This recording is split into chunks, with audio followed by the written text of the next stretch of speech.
Hey guys, welcome to today's video. And in today's video, this is currently for my Flask series where we're going to be building an e-commerce site. The first video and the project showcase and getting started, I've created a video on that. The link will be in the description. So in this video, we will be covering how to render HTML templates and using the Jinja 2 templating engine to use Python code in our HTML documents. So first thing, you want to create a new folder in your same directory called templates. Make sure to spell it exactly like this. And you want to create whatever. So I'm going to call this index.html for my main. And I'm not going to be making a HTML and CSS tutorial for this. So I'm just going to call this Flask Shop Home.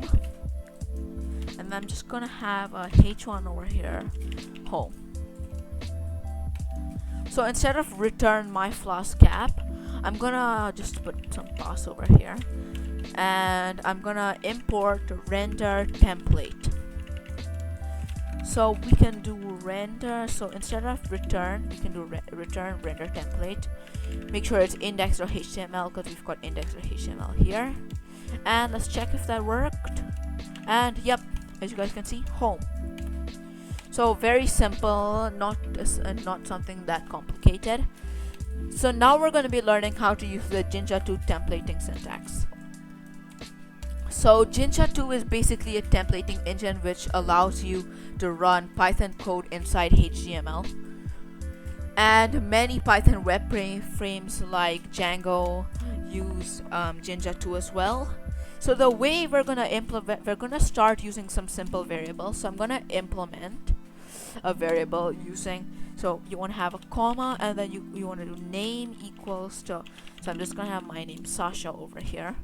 So you want to do hello, and then to render a variable you want to do double curly brackets on both sides and the variable name, so name, so hello name. So that should render hello Sasha. So I need to run this. Hello Sasha. So as you guys can see, that's worked. Now so that's how you do variables. But another important thing is if conditions and for loops. So I'm just gonna have color equals to red. So we're gonna run. So instead of double curly brackets, we're gonna have single curly brackets on each side plus percentage marks. So if color double equals to red, then we want to also have to end this. So end if. We can do p.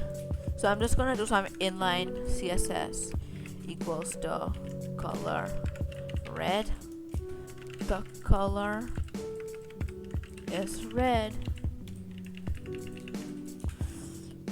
And then there's no elif. Well, I've never tried, but it probably isn't there. So we're gonna use else. Make sure it's still in the if condition, so before end if.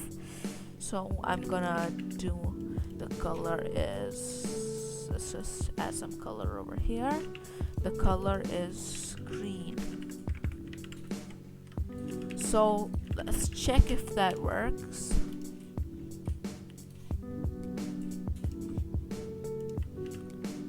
Color is red because it's red, but let's change this to green.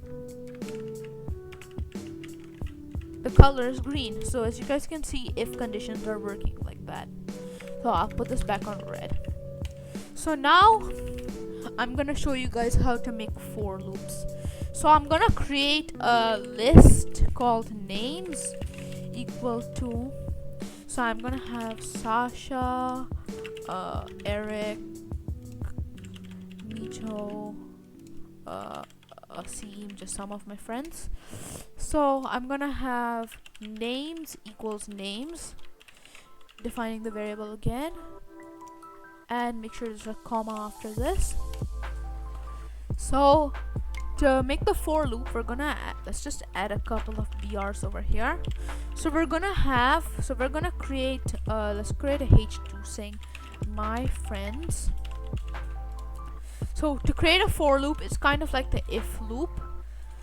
So we're gonna do double curly brackets. So we're gonna do end for instead of end if. So we're gonna do for name in names end for, make sure you have end for, and then we're gonna have, so we're gonna create a UL over here.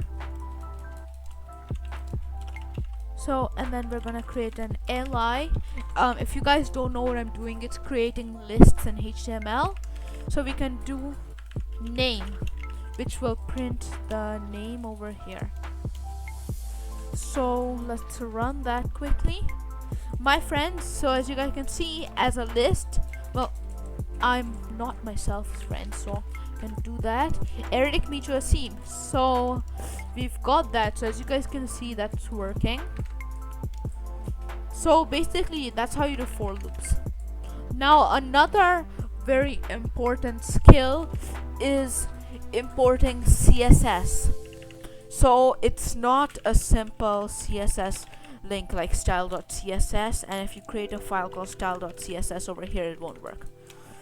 So you want to create another directory called static, and static is basically where all of your CSS, your JavaScript, and your images will go.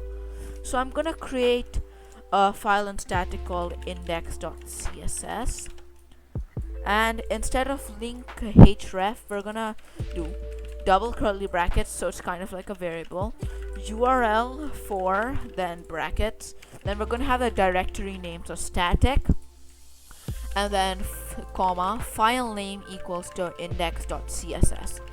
And it's also very important that you use single quotation marks for these instead of double, because if I do double over here, it will make an error and it will end the href, so we don't need that. So that's Control Z.